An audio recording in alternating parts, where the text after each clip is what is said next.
Olá, seja bem-vindo aqui ao canal Fé, Salvação e Obras.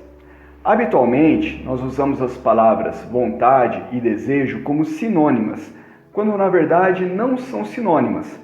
E por incrível que pareça, a Bíblia tem muito que nos ensinar a esse respeito. Desejo é aquilo que surge ligado aos nossos sentimentos, sensações e por vezes até ligado às necessidades e que nos dá uma motivação, gera um desejo em nós. Para exemplificar isso, imagine que num dia de muito calor e com a necessidade de refrescar desse calor, surja o desejo de tomar um delicioso sorvete ou um açaí com morango e Nutella. Esse é um desejo, ele surge, ele se manifesta baseado em sentimentos, sensações, lembranças e ele está intimamente ligado às nossas emoções.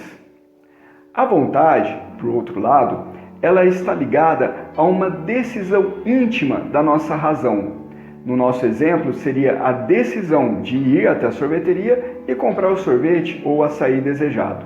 Mesmo que a vontade não venha se concretizar em ações, ela nasce de uma decisão íntima. No meu caso, por exemplo, eu não vou poder satisfazer essa vontade, porque devido à quarentena que nós estamos vivendo, a sorveteria está fechada. Então, por mais que eu não vou conseguir cumprir essa vontade, por uma questão de circunstâncias, a decisão íntima, na minha razão, ela foi tomada.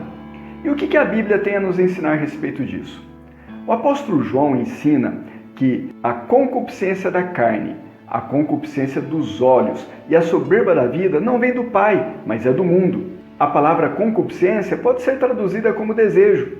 E o apóstolo Tiago, na mesma linha, ensina que nós somos tentados quando somos atraídos e enganados pelos nossos próprios desejos, pelas nossas próprias concupiscências. O que a Bíblia quer nos ensinar com isso não é que todo desejo é pecaminoso, mas que todo pecado nasce do nosso desejo, que está altamente corrompido pela nossa inclinação para o mal. Desde que o homem pecou, essa inclinação para o mal, ligada aos nossos sentimentos e às nossas emoções, inclinam os nossos desejos para querer aquilo que é contrário à vontade de Deus. Outro detalhe interessante é que, enquanto nasce o desejo, ainda não há pecado, mas o pecado nasce quando a vontade inclina-se ao desejo e então nós temos a decisão no íntimo de satisfazer aquele desejo pecaminoso. Mesmo que não tenha sido consumado, o pecado já nasceu. E Yeshua também nos ensina a respeito disso, quando ele fala a respeito daquele que olha intentando, desejando a mulher do próximo, já adulterou com ela. O que Yeshua está dizendo é que quando o homem tem no seu interior a vontade, ou seja, a decisão íntima de adulterar, por mais que o adultério ainda não tenha acontecido, como essa decisão no seu íntimo já foi tomada, o pecado já nasceu, ele já adulterou com ela. E o domar os desejos a partir da vontade é tão forte que Caim, antes de assassinar o seu irmão, Deus o visitou e disse: olha, o pecado jaz à porta e o seu desejo é contra ti, mas cabe a ti dominá-lo. O que a Bíblia quer dizer com isso é que o nosso íntimo, a decisão interior a respeito de algo, ela não pode se sujeitar aos desejos, mas ela tem que dominar sobre os desejos. Muitos dos nossos desejos são inocentes, são simples, são desejos que não violam a lei, os mandamentos de Deus, mas quem deve dominar o nosso íntimo não são os nossos desejos. Nosso íntimo deve ser dominado pela razão. E essa razão deve ser dominada pelo Eterno. Os filósofos já avisavam na antiguidade que a razão deveria dominar sobre as emoções, que a vontade deveria dominar sobre os desejos. Mas há um problema aí. A questão toda não é simplesmente razão versus emoções, razão versus desejo.